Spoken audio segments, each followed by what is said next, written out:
वो बढ़ रहे हैं और कोई दिन मैं उसमें कट भी नहीं करना चाहती, इसलिए अब ज्ञानांजलि महोत्सव का कार्यक्रम प्रारंभ हो रहा है। चलो अयोध्या शाश्वत तीर्थ क्षेत्र की जय, ऋषभदेव भगवान की जय, जब लोग ज्ञानांजलि महोत्सव की जय, परम पूज्य गणी ज्ञानमती माता जी के संयम दिवस की जय। भव्यात्माओं, ज्ञानांजलि महोत्सव का आज 21वां दिन प्रारंभ हो रहा है और सन 1972 में पूज्य माता जी ने अपने जीवन का 20वां चातुर्मास पहाड़ी धीरज दिल्ली में संपन्न किया था। उन यादों को लेकर आज वहाँ के भक्तगण पहाड़ी धीरज के मंदिर के दर्शन कराने वाले हैं। तो आज के महोत्सव का दीप प्रज्वलन मेरी दृष्टि गई क्या ज्ञानमती माता जी के सबसे प्राचीन शिष्य यहाँ पर बैठे हैं, डॉक्टर देवेंद्र कुमार जैन, भोपाल मध्य प्रदेश। आ जाओ देवेंद्र जी, आप कहते हो ना मैं मोती सागर महाराज जी से भी एक दिन पहले का पुराना शिष्य हूँ, 2 दिन पहले का। अच्छा, सन 1967 में जब सनावद ज्ञानमती माता जी आई तो इनको मोती चंद जी ने, जो मोती सागर महाराज बने, इनको ज्ञानमती माता जी से मुलाकात करने के लिए, लेने के लिए भेजा था। तो ये अपने आप को मानते हैं कि मैं मोती सागर महाराज से 2 दिन और पुराना शिष्य हूँ ज्ञानमती माता जी का। आज हमारे इस विद्वत प्रशिक्षण शिविर में पधारे हैं। आज 21वें दिन का दीप प्रज्वलन डॉक्टर देवेंद्र कुमार जी शाह और इनके भाई भी आए हुए हैं साथ में, आज़ाद जी शाह, जिनके बारे में मैं क्या कहूँ। ये दोनों भाई ऐसे हैं, महान अहिंसा धर्म के पालन करने वाले। ये बैंक के मैनेजर थे और वहाँ एक बार मछली के लिए लोन पास होने की बात आई तो इन्होंने रिजाइन कर दिया और मछली का लोन, मछली मत्स्य पालन का लोन नहीं पास किया अपने हाथ से। यह डॉक्टर देवेंद्र जैन की महिमा, इनकी विशेषता। और हमारे आज़ाद जी जो हैं वे ज्ञानमती माता के पास में, जैसे इंद्रलोक जब तीर्थंकर भगवान चलते हैं तो आगे आगे रास्ता साफ कर देते हैं। आज़ाद जी, जिस रास्ते को आपने साफ कराया था पिड़ावा के, आज पिड़ावा में ही अयोध्या तीर्थ प्रभावना रथ है, ऐसा हमें स्वामी जी ने बताया। जहाँ कोई पशु भी नहीं जाता था, ऐसे स्थान पर हमें उस रास्ते से पिड़ावा वाले ले गए। पूरे रास्ते कंकर एकदम चुभते ही रहे और आज़ाद जी ने देखा जब हम वापिस वहाँ से आ रहे थे तो कम से कम 150 मजदूर रास्ते की सफाई कर रहे थे। हमने कहा आप लोग कौन हैं? तो बोले इंजीनियर आज़ाद शाह ने कहा है कि हमारी माता जी यहाँ से आने वाली हैं और इस रास्ते को बिल्कुल चमाचम कर दो, साफ कर दो। ऐसे भक्त आज हमारे ये दोनों भाई यहाँ पर उपस्थित हैं। महोत्सव का दीप प्रज्वलित कीजिएगा। चलिए मंगल, आइए डॉक्टर जीवन प्रकाश जी, इनसे करवाइए। डॉक्टर अनुपम जैन जो आज सत्र की अध्यक्षता कर रहे हैं, विद्वत महासंघ के अध्यक्ष, और महामंत्री विजय कुमार जी जैन प्रतिष्ठाचार्य आ जाएं, और देवेंद्र जी की धर्मपत्नी श्रीमती भारती जैन भी, जो पूज्य माता के समस्त कार्यक्रमों में सदा सदा आते भी हैं और अपना योगदान भी रखते हैं। मंगलम भगवान वीरो, मंगलम गौतमो गणी, मंगलम कुंद कुंदाद्यो, जैन धर्मोस्तु मंगलम। मंगलम ज्ञान ज्योतिषात् ज्ञानांजलि महोत्सवे, मंगलम स्वात्म ज्योतिषात् कुर्यात् सर्वत्र मंगलम, कुर्यात् सर्वस्य मंगलम। जब लोग ज्ञानांजलि महोत्सव की। और जीवन जी, इन लोगों का स्वागत कराइए। आपके सामने दीप प्रज्वलित हुआ। भव्यात्माओं, आज हस्तिनापुर के जिन मंदिर में 72 ध्वजाओं को ज्ञानमती माता के 72 चातुर्मास के नामों को अंकित करके, कि एक भी चातुर्मास ऐसा नहीं रहा है जिसमें इन्होंने जिन धर्म की ध्वजा को ना फहराया हो। इसलिए ध्वजाओं को प्रतीक चिन्ह बना करके और हर एक ध्वजा में एक एक चातुर्मास का नाम और सन इसमें दिया गया और एक और इसमें 71वां चातुर्मास अयोध्या तीर्थ पर हो रहा है। ये दो ध्वजाएं यहाँ आमने सामने आपके लगी हुई हैं। एक में लिखा है 20वां चातुर्मास पहाड़ी धीरज दिल्ली सन 1972 और एक में लिखा हुआ है 71वां चातुर्मास सन 2023 शाश्वत तीर्थ अयोध्या। तो इस प्रकार से आज इन दोनों ध्वजाओं के मध्य अखंड दीप का प्रज्वलन हुआ। जब राजस्थान प्रांत से विहार करती हुई गणनी ज्ञानमती माता जी भारत की राजधानी दिल्ली में आचार्य रत्न श्री देशभूषण महाराज की प्रेरणा और उनके आदेशों से वहाँ पहुँचती हैं और किस प्रकार से जिन धर्म का अलग जगाती हैं यह भी आप जानेंगे। अब क्रम प्राप्त आज 30 चौबीसी नाम मंत्रों में से 11वीं चौबीसी का क्रम है।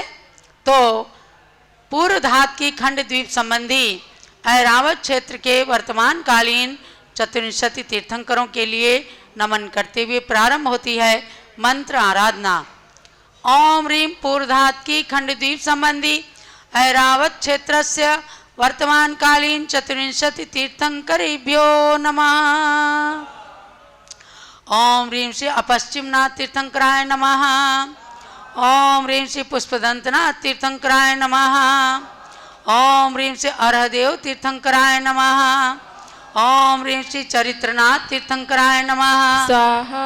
ओम ह्रीं श्री सिद्धानंदनाथ तीर्थंकराय नमः स्वाहा। ओम ह्रीं श्री नंगदनाथ तीर्थंकराय नमः स्वाहा। ओम ह्रीं श्री पद्मकूपनाथ तीर्थंकराय नमः स्वाहा। ओम ह्रीं श्री उदयनाभिनाथ तीर्थंकराय नमः स्वाहा।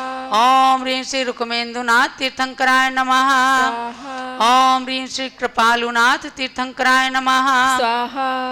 ओम ह्रीं श्री प्रोष्ठिलनाथ तीर्थंकराय नमः स्वाहा। ओम ह्रीं श्री सिद्धेश्वरनाथ तीर्थंकराय नमः स्वाहा। ओम ह्रीं श्री अमृतेंदुनाथ तीर्थंकराय नमः स्वाहा। ओम ह्रीं श्री स्वामीनाथ तीर्थंकराय नमः स्वाहा। ओम ह्रीं श्री भुवनलिंगनाथ तीर्थंकराय नमः स्वाहा। ओम ह्रीं श्री सर्वरथनाथ तीर्थंकराय नमः स्वाहा। ओम ह्रीं श्री मेघनंदनाथ तीर्थंकराय नमः स्वाहा। ओम ह्रीं श्री नंदिकेशनाथ तीर्थंकराय नमः स्वाहा। ओम ह्रीं श्री हरिनाथ तीर्थंकराय नमः स्वाहा। ओम ह्रीं श्री अधिष्ठनाथ तीर्थंकराय नमः स्वाहा। ओम ह्रीं श्री शांतिक देव तीर्थंकराय नमः स्वाहा। ओम ह्रीं श्री नंदी स्वामी तीर्थंकराय नमः स्वाहा। ओम ह्रीं श्री कुंदपार्श्वनाथ तीर्थंकराय नमः स्वाहा। ओम ह्रीं श्री विरोचननाथ तीर्थंकराय नमः स्वाहा। जलो 24 तीर्थंकर भगवान की जय। ये पूर्वधात की खंड द्वीप के ऐरावत क्षेत्र संबंधी वर्तमान काल के 24 तीर्थंकरों की नाम मंत्रों की आराधना की यहाँ स्टेज पर।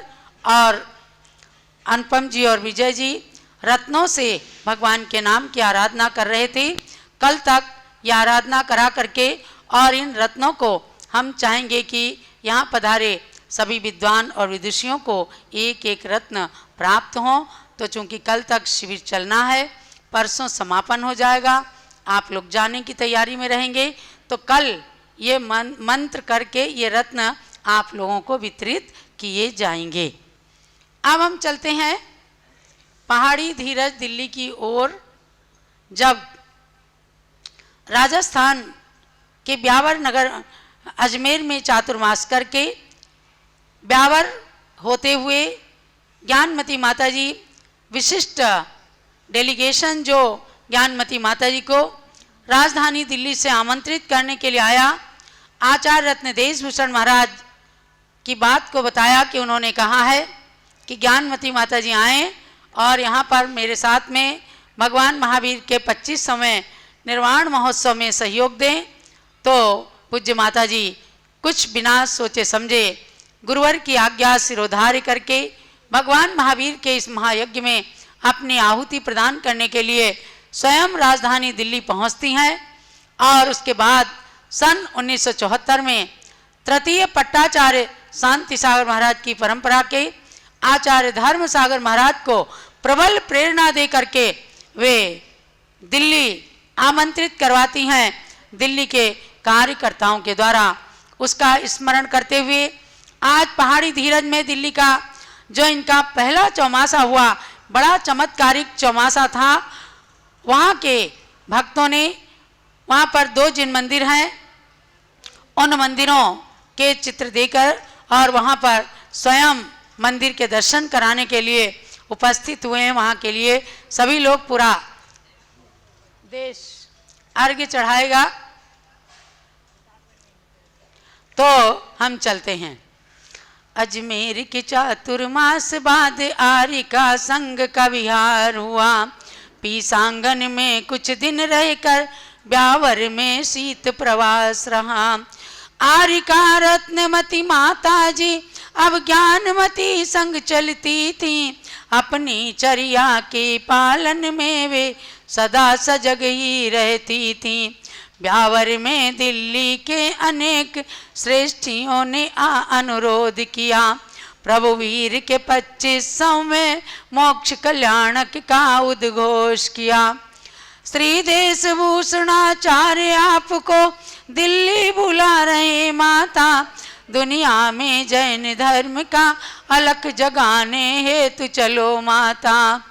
अपनी शिष्याओं का संग लेकर ज्ञानमती माता चल दी, भीषण गर्मी में चली पहाड़ी धीरज दिल्ली पहुंच गई। 20वां हुआ ये चौमासा सन 1972 में, 10 लक्षण पर्व में धूम मची माँ के प्रवचन की हर घर में। दिल्ली का प्रथम यह चौमासा जिन शासन का वरदान बना, श्री दिगंबर जैन त्रिलोक शोध संस्थान यही निर्माण हुआ। समझा अनुपम जी? वहीं पर त्रिलोक शोध संस्थान की स्थापना हुई थी।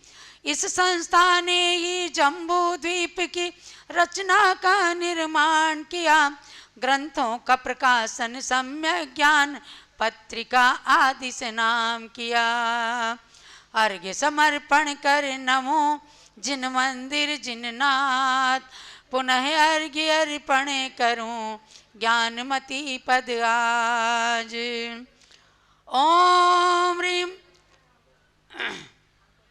ओम ह्रीम विंशतितम चातुर्मास स्थल दिल्ली पहाड़ी धीरज बड़ा मंदिर में विराजित समस्त जिन प्रतिमाभ्या अर्घ्यम निर्पामीति स्वाहा।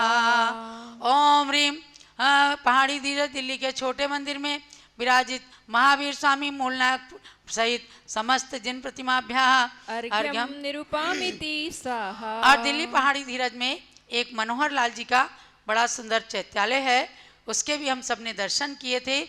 और वहाँ बहुत प्राचीन किसी भट्टारक जी के द्वारा विराजित सरस्वती और लक्ष्मी माता की हमने वो प्रतिमाएं देखी जिनके मस्तक पर अरिहंत भगवान की प्रतिमा विराजित थी। उन्हीं को आधार बना करके और आज सरस्वती लक्ष्मी की प्रतिमाएं पूज्य ज्ञानमती माता की प्रेरणा से स्वामी जी बनवाते हैं। लोग अपने घरों में रखते हैं, व्यापार प्रतिष्ठानों में भी रखते हैं। ओम ह्रीम पहाड़ी धीरज दिल्ली के उस मनोहर लाल जी के चैत्यालय में स्थित समस्त जिन प्रतिमाभ्या अर्घ्यम निर्पामीति। अब आचार्य देशभूषण महाराज जी के लिए भी चढ़ाएंगे अर्घ।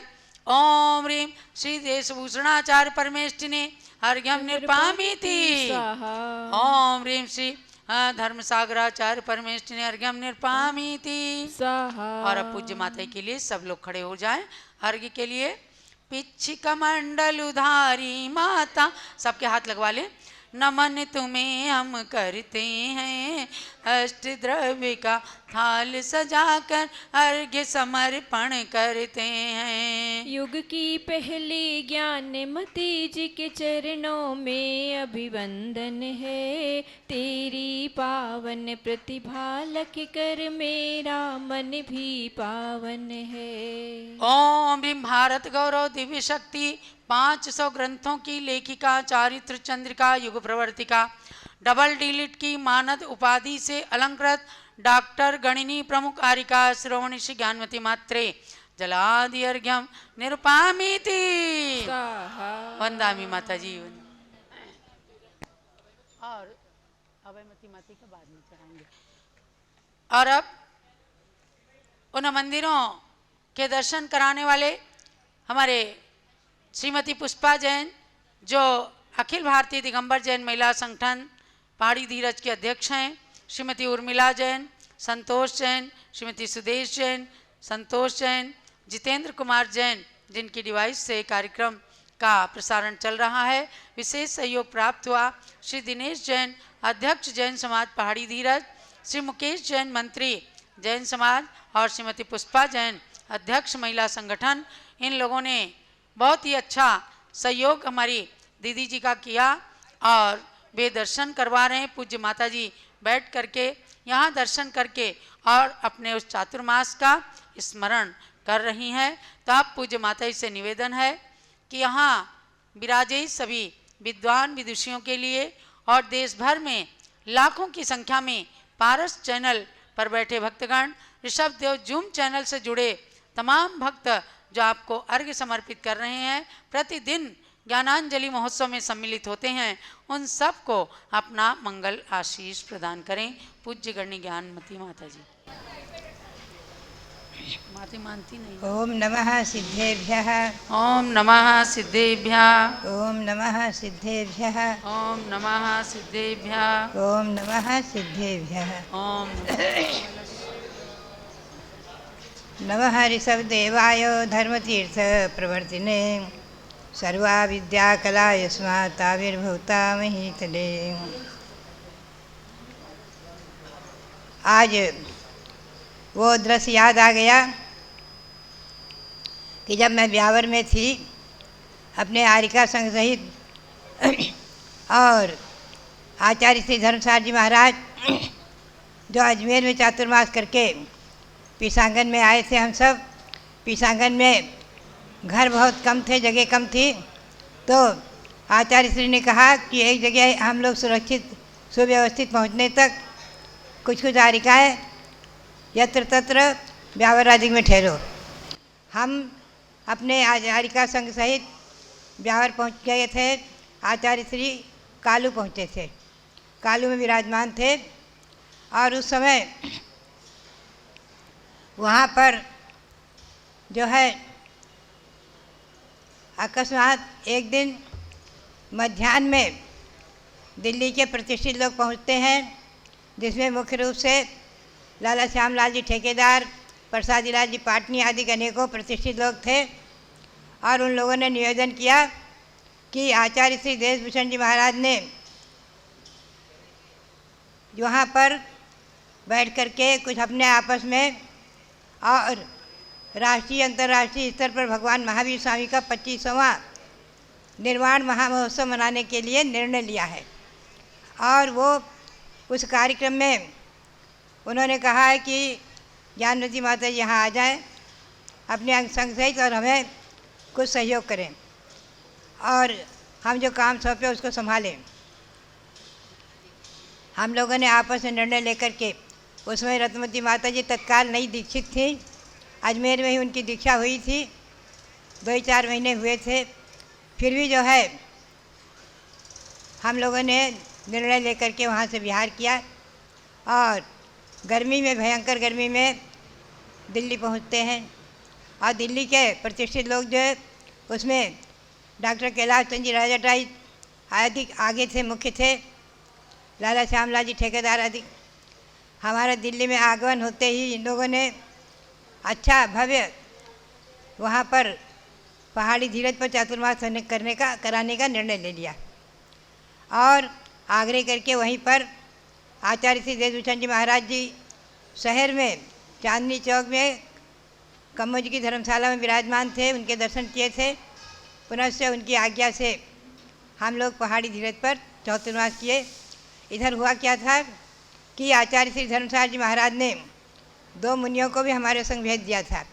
उसमें से एक संभव सागर जी छोटी उम्र के थे और एक वर्धमान सागर, जो दोनों मेरी प्रेरणा से ही महावीर जी में दीक्षित हुए थे। और ये सब अध्ययन चलता था तो सब पढ़ते थे। तो आचार्य श्री ने कहा कि ये दिन भर अम्मा अम्मा करते हैं, आपके पास ये अध्ययन करते हैं, इन दोनों को तो लेते जाओ। 2 मुनि हैं, कोई बाधा नहीं, आप लोग सब प्रौढ़ आरिकाएँ हैं। और वो साथ में आ गए थे। पहाड़ी धीरज में चौमासा स्थापित हुआ। हम लोग धर्मशाला में ठहरे और मुनियों के संग को मंदिर में ठहराया था। इधर होता क्या था कि प्रतिदिन दोनों समय प्रवचन होते थे, प्रातःकाल और मध्याह्न काल। और 10 लक्षण में तत्वार्थ सूत्र का अर्थ सहित वाचन लोगों ने मेरे पास निवेदन किया, मैंने किया। तो उस समय वहाँ पर कम से कम 3, 4, 5 हज़ार तक लोग एकत्रित हो जाते थे। और बाहर भी छोटा सा पंडाल बनाया हुआ था। सब लोग जो है आसपास की दुकानों में बैठ जाते, बाहर भी खड़े रहते, कहीं पर भी। और सब लगभग 2 घंटे, सवा 2 घंटे तक मध्याह्न में तत्वार्थ सूत्र की पूजा होने के बाद में उसकी अर्थ वाचना मैं करती थी। और डॉक्टर कैलाश चंद्र राजटाज उसका टेप भी करते थे, रिकॉर्डिंग। तो उस समय जो है वहाँ जो चौकी आदि की व्यवस्था में जो प्रभावना हुई है, लोगों ने शुद्ध जल का नियम ले लेकर के और जो चौके लगाए दूर दूर तक, शहर तक भी हम लोग जाते थे। इधर बैदवाड़ा, इधर शहर दरियागंज आदि तक बहुत दूर दूर तक चौके होते थे। आरिका रत्नमती माता जी भी भले ही वृद्धा थीं, लेकिन बराबर साहस करके वो भी जो है बाहर में आहार आदि की व्यवस्था में सब भाग ले रही थी। 2-4 दिन में हम लोग शहर में आचार्य महाराज विराजमान थे, 2-3 किलोमीटर पड़ता था, रोज़ दर्शन करने 2-3 दिन में एक बार जाया करते थे। हुआ क्या, निर्वाण महामहोत्सव के संबंध में जो मीटिंग होती थी, उसमें हर मीटिंग में आचार्य महाराज देशभूषण जी की आज्ञा से हमें वहाँ पहुँचना ही होता था। और मीटिंग कमोज की धर्मशाला में ही होती थी। श्वेतांबर साधु भी उपस्थित रहते थे कोई न कोई। और विशेष रूप में तीनों परंपरा के, सभी चारों परंपरा के, श्वेतांबरों में 3 परंपरा बना ली थी उन्होंने, मंदिर मार्ग की, थानकवासी और तेरापंथी। और दिगंबर में तो हम लोग जो है एक पंथ थे ही थे। तो हर 15 दिन में, 10 दिन में मीटिंगें होती रहती थी और मुझे जाना ही पड़ता था। और अनेक चर्चाएं होती रहती थी। उन चर्चा के संदर्भ में हम अपना बात करेंगे। होता क्या है कि इस वर्षा योग में प्रवचन के साथ साथ, प्रभावना के साथ साथ जो निर्वाण महामहोत्सव की रूपरेखा बनती गई और विशेष मीटिंगें होती गई, उसमें हम लोगों ने सबने बैठकर एक निर्णय लिया था और सबने उसको मान्य किया था, खास करके लाल मंदिर में बैठ करके, कि जो भगवान महावीर स्वामी के प्रति दिगंबर और श्वेतांबर में विशेष मतभेद है। जैसे कि श्वेतांबर में भगवान महावीर की शादी मानी, विवाह माना है, कन्या की उत्पत्ति मानी आदि, और दिगंबर में बाल ब्रह्मचारी माना है। ऐसे ही उन्होंने माना है कि पहले ब्राह्मणी के गर्भ में आए, फिर गर्भहरण करके त्रिषा माता के गर्भ में स्थापित किया गया आदि। ऐसी कुछ मान्यताएं हैं श्वेतांबर परंपरा में। तो ये आपस में निर्णय होकर के निर्णय हुआ कि जो ऐसे चर्चित विषय हैं, उन विषय पर कभी भी मंच पर ये विषय नहीं लिए जाएंगे और न लिखित में लिए जाएंगे, ये निर्णय हुआ था। अब लिखित भले ही नहीं हो, उस समय लिखित भी सब थे। और कमेटी में आचार्य श्री देशभूषण जी महाराज संसद भवन में पहुँचे थे, वहाँ भी मीटिंग हुई थी इंदिरा जी के सानिध्य में। और इंदिरा जी को भी आगे करके सरकारी कमेटी भी बनी थी और अपने साधुओं की कमेटी भी बनी थी। उसमें होता क्या है, मैं बीच में एक बात आपको सामने बता दूं, आ गई मुँह में, कि स्कीम और रूपरेखा सारी आचार्य देशभूषण जी ने बनाई थी। मेरी भावना के अनुसार आचार्य श्री धर्मसार जी महाराज के संघ का भी आगमन हो गया था सन 73 में ही। तो उस समय लोगों ने मिलकर के और पट्टाचार्य के नाते, तृतीय पट्टाचार्य हैं आचार्य सांसारिक परंपरा के, इस नाते आचार्य धर्मसार जी का नाम इस जैन कमेटी में, दिगंबर जैन कमेटी में ऊपर ले लिया, नंबर 1 में रखा। नंबर 2 में देशभूषण जी का नाम। ये कुछ चर्चा का विषय रहा, क्योंकि स्कीम देशभूषण की थी। दीक्षा में भी देशभूषण जी बड़े थे, आचार्य पद में भी देशभूषण जी बड़े थे। धर्मसार जी महाराज दीक्षा में भी छोटे थे, आचार्य पद में भी छोटे थे, और फिर भी पट्टाचार्य के नाते आचार्य सांसार की परंपरा के तृतीय पट्टाचार्य, इसलिए बड़ी बड़ी कमेटियाँ जो थी उसमें महासमिति नहीं बनी थी, बाद में बनी है। महासभा, दक्षिण जैन सभा और सिद्धांत संरक्षण सभा और शास्त्री परिषद आदि के सभी लोगों ने मिलकर के रात्रि में मीटिंगें होती थी, रात्रि में निर्णय ले लिया था। आचार्य देशभूषण जी महाराज इतने गंभीर, धीर, वीर और शांत थे। उनका कुछ पेट भी बड़ा था, तो सब लोग कहते थे जैसे आचार्य महाराज का पेट बड़ा है, ऐसा मन भी बहुत बड़ा है। और उन्होंने इसमें रंज मात्र भी बुरा नहीं माना, और ये नहीं कहा कि स्कीम मेरी है और मैं इसमें प्रथम हूँ और दीक्षा में बड़ा हूँ, आचार्य पद में बड़ा हूँ। सब संग दोनों एक साथ उठते थे। सारे शहर में चौके लगते थे, दरियागंज तक, इधर शहर में, इधर बैदवाड़ा आदि में, और चारों तरफ संघों के सब। तो एक चतुर्थ काल जैसा दृश्य दिखता था, बहुत आनंद लोगों को आ रहा था। खैर, ये तो पहाड़ी धीरज का पहला चातुर्मास था, दूसरे चातुर्मास में सब हुआ है। तो मैं इस पहले चातुर्मास में जो धर्म प्रभावना के साथ साथ मीटिंग आदि हुई हैं और जो निर्णय लिए गए हैं अनेकों, कल भी उस पर विषय पर हम चर्चा करेंगे विशेष रूप से। तो आज मैं एक विषय और कहना चाहूँगी आपको। अभी कुछ आचार्य परंपरा पर चर्चा चल रही थी, ये विद्वानों की शोध के विषय हैं। और जो भी है, आचार्य श्री विद्यानंद महाराज ने, हम लोगों ने मिलकर के श्री कुंद स्वामी का 2000 यानी द्विसहस्राब्दी वर्ष भी मनाया था। और ईस्वी सन विक्रम संवत की 49 का उनको माना था। जो भी है, मैं आपको थोड़ा सा पंथ परंपरा पर ले चलूँगी। वर्तमान में हमारी दिगंबर जैन परंपरा से जैन में हम 4 भागों में विभक्त हैं। दिगंबर और श्वेतांबरों में मंदिर मार्गी, स्थानकवासी और तेरापंथी, ये 4 उस समय निर्वाण महोत्सव के समय माने गए थे। उसके बाद में हम दिगंबर को लेकर चलेंगे आपके सामने। तो दिगंबर में हम 2 भागों में मुख्य रूप से विभक्त है। वैसे 4 परंपरा है, ध्यान रखिए आप। एक है 20 पंथ, 13 पंथ, तारण पंथ। और आगे हम इसमें अधिक न प्रकाश डालकर 20 पंथ में क्या है कि पंचामृत अभिषेक करते हैं, महिलाएं भी अभिषेक करती हैं, हरे फल फूल आदि चढ़ाते हैं, ये सब 20 पंथ है। दूसरी 13 पंथ है, और जिसमें पंचामृत अभिषेक नहीं होता है, जल से अभिषेक होता है, और दूध आदि से अभिषेक नहीं होता है, हरे फल फूल नहीं चढ़ाते, सूखे चढ़ाते हैं। तीसरा तारण पंथ है, जो बुंदेलखंड में अभी हमें प्राप्त हुआ था, अधिक उसका प्रचार नहीं है। वो मंदिर में मूर्ति नहीं रखते हैं, केवल शास्त्र रखते हैं, मूर्ति नहीं मानते हैं, मूर्ति पूजा नहीं करते हैं, केवल शास्त्र रखते हैं मंदिर में। मैंने और तीसरी चौथी परंपरा चली जो कांजी स्वामी की। खैर उस पर हम नहीं चलेंगे अभी। वो तो मुनियों को, पिछीधारी को, किसी को नमस्कार नहीं किया, न मानते हैं न करते हैं। लेकिन हमारे जो दिगंबर में पंथ परंपरा है, इसमें थोड़ा सा मैं प्रकाश आपको डालूंगी।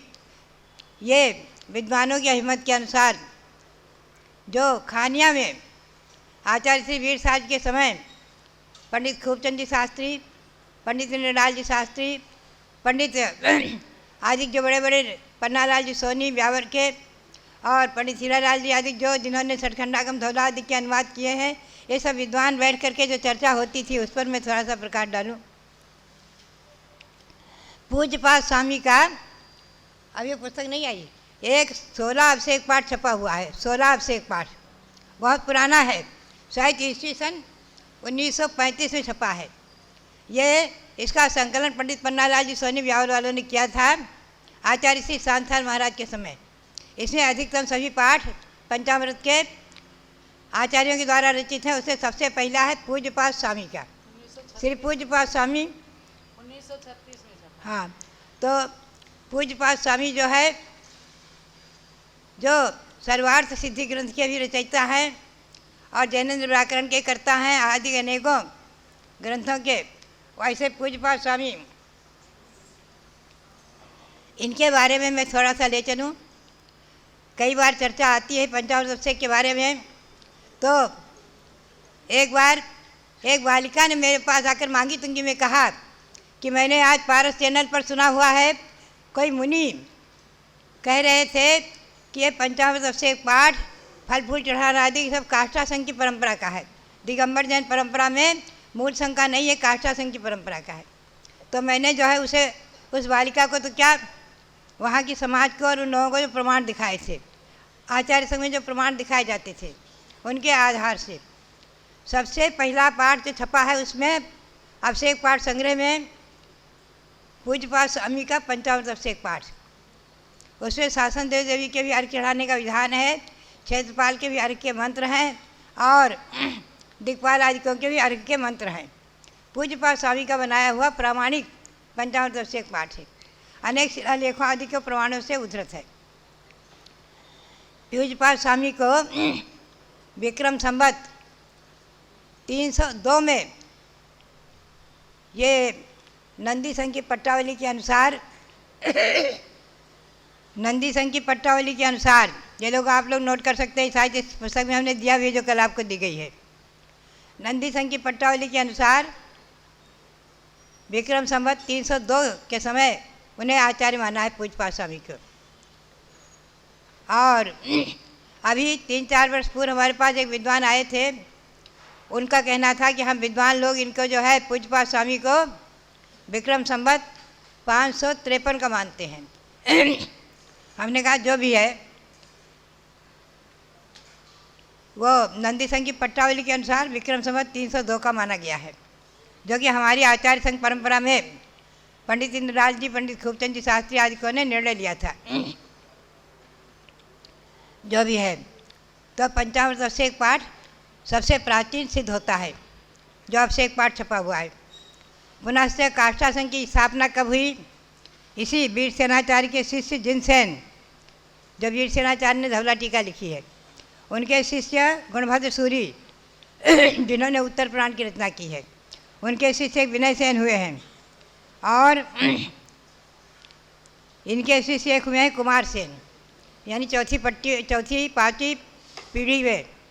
एक कुमार सेन ने कुछ संलेखना ले ली थी और उसके बाद समाधि नहीं होने के बाद, संलेखना लेने के बाद प्रायश्चित न लेकर के और पुनः उसे छोड़ करके और मुनिपद में विचरण करते रहे हैं। तो संघ में आचार्यों के द्वारा इन्हें संघ से निष्कासित किया गया, क्या तो प्रायश्चित ले या संघ से अलग हो जाओ। तो ये संघ से अलग हो गए थे कुमार सेन, और इन्होंने अलग होकर के काष्ठा संघ की स्थापना की है। उसका विक्रम संवत आया है 753, विक्रम संवत 753 आप नोट कर लें। पूज्यपाद स्वामी का संवत माना गया है विक्रम संवत 302 और कुछ विद्वानों के अनुसार 553, और काष्ठा संघ की उत्पत्ति का है विक्रम संवत 753। अब हम चलेंगे तेरा पंथ की ओर। बनारसी दास जी का आर्ध कथानक, उसी के आधार से हमारे यहाँ विद्वानों ने जो है निर्णय लिया। उसमें लिखा हुआ है बहुत स्पष्ट कि तेरा पंथ की उत्पत्ति विक्रम संवत 883 में हुई है। 883 में कुछ विद्वान आगरा के और कुछ जयपुर के मिलकर के 13 लोगों ने हाँ विक्रम संवत 1600, विक्रम संवत 1683 में, विक्रम संवत 1683 में कुछ विद्वानों ने और श्रेष्ठियों ने मिलकर के तेरा पंथ की स्थापना की। 13 नियम बना दिए। पंचामृत अभिषेक नहीं करना, रात्रि में दीपक नहीं जलाना, ढोल नहीं बजाना, आरती नहीं करना आदि, और 13 नियम बनाए। वो तेरा पंथ नाम से प्रसिद्धि को प्राप्त हुआ। ऐसा प्रमाण अर्ध कथानक बनारसी दास जी के अर्ध कथानक में प्राप्त होता है। तो ये संघ में परंपरा, पंडित इंद्रलाल जी, पंडित खूबचंद जी आदि जब बैठते थे तो इस पर चर्चाएं होती रहती थी। मैंने इसमें ये जो पुस्तक आपको कल पहुंचाई गई है, जिसका विमोचन हुआ था परसों, तीर्थंकर समोसनाथ रचना, इसमें पेज 60 पर यह प्रकरण मैंने दिया हुआ है थोड़ा सा संक्षेप में। तो कुल मिलाकर के यह स्पष्ट हो जाता है कि ये पंचामृत अभिषेक की परंपरा काष्ठासन की नहीं है, उससे पूर्व श्री पूज्यपाद स्वामी आदि के आचार्यों के अभिषेक पाठ उपलब्ध हैं। और काष्ठासन की स्थापना विक्रम संवत 753 में हुई है और तेरा पंथ की स्थापना विक्रम संवत 1683 में हुई है। इसलिए इस मेरा कहना ये रहता, जब मैं दिल्ली आई, अब मैं दिल्ली से आपको संदर्भ जोड़ूं तो दिल्ली जब आई तो राजस्थान में तो क्या था, देखो जहाँ मेरा जन्म हुआ है टिकैत नगर, वहाँ तो मैंने पंथ भेद देखा ही नहीं था। वहाँ तो सुबह से शाम तक का एक ही बात थी और सुबह जो है सब महिलाएं भी अभिषेक करती, पुरुष भी करते। आज जो परंपरा वहाँ कायम है, वहाँ तो कोई भेद नहीं था, हमेशा पंचामृत अभिषेक होना और फल फूल चढ़ाए जाना, खूब भर भर थाल हलवा के, पूड़ी आदि को के 10 लक्षण आदि पर्व में चढ़ते थे, खूब पूरा मंदिर भर जाता था। इतने फूल आते थे, केवड़ा के, गुलाब के आदि, स्वयंभू स्तोत्र की जपने के समय। तो बात यही है, हमने तो कोई पंथ देखा नहीं था। जब जयपुर आए तो वहाँ हमसे प्रश्न हुआ, कोई आकर पूछते, माता जी आप 13 पंथी कि 20 पंथी? तो हम घबरा गए। हमने कहा ये क्या है? आचार्य महाराज के पास पहुँचे, देश भूषण जी के पास, जब छिलिका थे, सन 54 की बात है। हमने कहा महाराज जी हम 13 पंथी हैं कि 20 पंथी? लोग प्रश्न करते हैं, हम क्या उत्तर दें? हंस दिए और बोले बेटे अपने साधुओं का कोई पंथ नहीं है, लेकिन अपन 20 पंथी हैं। अपनी परंपरा आचार्य सांसार की परंपरा में 20 पंथ है। पंचामृत अभिषेक भी होता है प्रतिदिन। आचार्य सांसार महाराज अंतिम क्षण तक, मैंने स्वयं देखा आँख से, कुंथलगिरी में मैं छिलकावस्था में थी, अंतिम दिन तक भी आचार्य श्री ने कुटिया में 6:55 पर प्राण गए हैं और 5:30 बजे 5 बजे उन्हें अभिषेक दिखाया गया है और फिर भगवान को वापस लाए हैं। तो बराबर वो प्रतिदिन बिना अभिषेक देखे कभी भी जो है नहीं रहे हैं। और संग में आचार्य वीर साज की परंपरा में मैंने पाया, आचार्य शिव सागर जी लेकर धर्मसार जी आदि तक, बराबर आज तक जितने सप्तम पट्टाचार्य अनेकांत सागर हैं, यहाँ तक मैंने देखा हुआ है 8 पीढ़ी 7 पीढ़ी। इसमें बराबर पंचामृत अभिषेक की परंपरा आचार्य श्री वीर साज जी महाराज ने शुरू में ईस्वी सन 1956 में मुझे आज्ञा दी थी कि संघ में ब्रह्मचारी जो रहें, जो श्रावक रहें, वो संघ में एक प्रतिमा जरूर रखें और बराबर पंचामृत अभिषेक कराएं। और देखें आप, और गांव में जहाँ शहर में कहीं जहाँ मंदिरों में विवाद है, कुछ है, अपने को क्या लेना देना, कहीं पर भी अपने को विवाद में नहीं पड़ना है। हम दिल्ली पहुँचे, दिल्ली में हमने पाया, क्योंकि राजस्थान में भी कुछ 13 पंथी मंदिर थे, कुछ 20 पंथी, जयपुर में भी, ब्यावर में भी, सब जगह। अब हम वहाँ जब पहुँचे तो वहाँ सभी मंदिर, अधिकतम सब मंदिर 50-60 मंदिर थे। आज तो वहाँ 250 मंदिर हैं।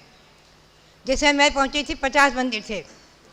तो सभी मंदिर अधिकतम 13 पंथी थे। केवल 2 मंदिरों में पंचामृत अभिषेक होता था, एक भट्टारक के मंदिर में और एक किसी और एक मंदिर में होता था, सब्जी मंडी के मंदिर में।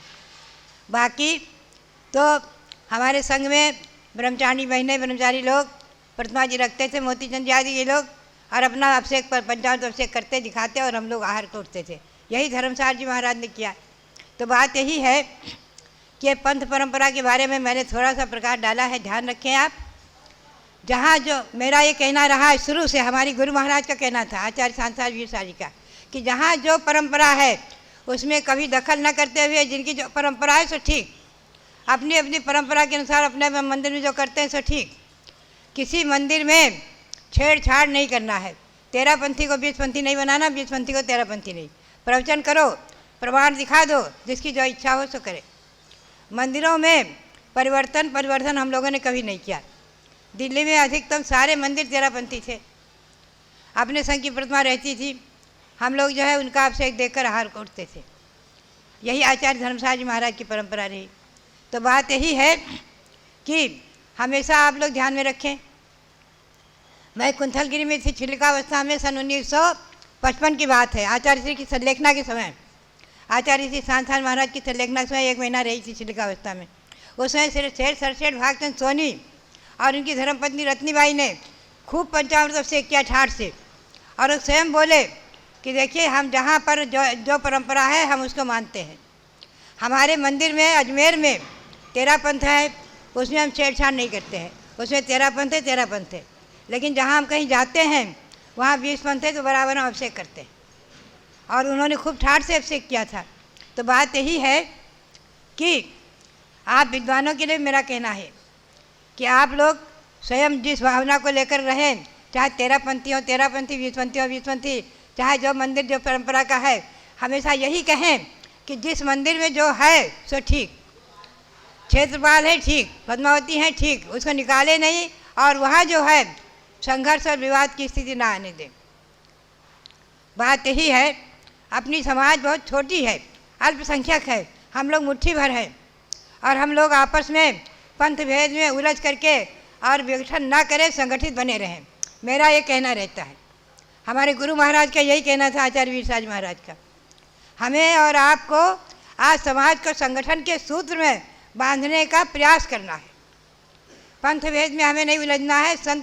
पंथ भेद और संत भेद, वर्तमान में पंथ भेद और संत भेद जो है, इसमें हम पंथ परंपरा, संत परंपरा, पंथ भेद और संत भेद में न पढ़ करके अपनी भावनाओं के अनुसार, अपनी भावनाओं के अनुसार जैसा जिसको जैसे करें, लेकिन कहीं मंदिरों में परिवर्तन छेड़छाड़ नहीं होना चाहिए। आज दिल्ली में शुरू से कब से हम नहीं सोच सकते, पद्मावती माता विराजमान है, उनका चमत्कार उनका हाथ से चल रहा है। उनके लिए 1-1 किलोमीटर की लाइन लगती है शुक्रवार को, और भीड़ लगती है, और हमारे समय तो बहुत ज़्यादा थी। हजारों लोग पद्मावती का शुक्रवार के दिन मान्यता करने आते थे, दिगंबर जैन समाज के लोग। क्योंकि क्या दिल्ली में जब जनगणना अपने जैन समाज की हमने डायरेक्टरी बनवाई तो 1 लाख लोग उस समय थे, आज और संख्या बढ़ी है। आज तो मैं समझती हूँ दिल्ली में जैन समाज की संख्या लगभग 1.5 लाख की पहुँच गई होगी। तो बात यही है कि हमें और आपको आज अपनी समाज में संगठन बनाए रखना है, और संगठन बनाते हुए मतभेद में पंथ भेद में न पड़ करके, और समझना ज़रूर है, और कोई पूछे तो समझाना भी है। मैं आपको बताऊं, कलकत्ते में मेरा चतुर्मास हुआ सन 1963 का। पंडित प्यारेलाल जी भगत जी थे। प्यारेलाल जी भगत जी कट्टर 13पंथी थे, और उनके संग में एक चमेलाबाई ब्रह्मचारिणी थी। लेकिन हमारे संघ के चैत्यालय में वो आकर के महिला चमेलाबाई आकर अभिषेक कर जाती, पंचामृत अभिषेक कर जाती, और कहती हमारे परंपरा नहीं है, ठीक है, बेलगछिया में। तो बात यही है कि हमें और आपको अपनी भावना और परिणामों के अनुसार पंथ भेद में न उलझ करके, आज आप देखें, प्रमाण अगर चाहिए आपको तो बाहुबली भगवान खड़े हैं, और 12 वर्ष में हमेशा पंचामृत अभिषेक होता रहा है, महावंश का अभिषेक। वहाँ आपको महिलाओं के अभिषेक के लिए गुलिकाई जी का प्रमाण सबसे बड़ा है। गुलिकाई जी की मूर्ति बना के खड़ी कर दी, भगवान बाहुबली के सामने लुटिया लिए हुए, कलसी लिए हुए, उसकी मूर्ति खड़ी है। चामुंडा की नहीं है, चामुंडा की मूर्ति नहीं बनाई। हम तो श्रवण बेलगोल में 1 वर्ष रहे हैं। भव्यात्माओं, चिंतन करें आप। तो महिलाओं के द्वारा अभिषेक के प्रमाण, पंचामृत अभिषेक के प्रमाण, आगम में पंचामृत अभिषेक पाठ संग्रह, इसमें बहुत है, और अनेकों हैं प्राचीन प्रमाण। तो हमें जो है अपनी भावना के अनुसार 13पंथी है 13पंथी रहो, 20पंथी है 20पंथी रहो, धारणाओं को भावनाओं को बनाए रखो, और समाज में संगठन बनाए रखो, विघटन न होने पावे। इसी भावना के साथ आज के इस मंगल अवसर पर हमारे पहाड़ी धीरज में स्थित जो हमारे भक्तगण हैं, पुराने श्रावकगण, उनके लिए हमारा बहुत बहुत मंगल आशीर्वाद है। और वहाँ के तीनों मंदिर के भगवंतों के लिए पहाड़ी धीरज और जो पास में है डिप्टीगंज आदि मंदिर, उन सभी मंदिरों के भगवंतों के लिए अनंत अनंत बार नमन करते हुए वहाँ की जैन समाज के लिए बहुत बहुत मंगल आशीर्वाद, बहुत बहुत मंगल आशीर्वाद, बहुत बहुत मंगल आशीर्वाद।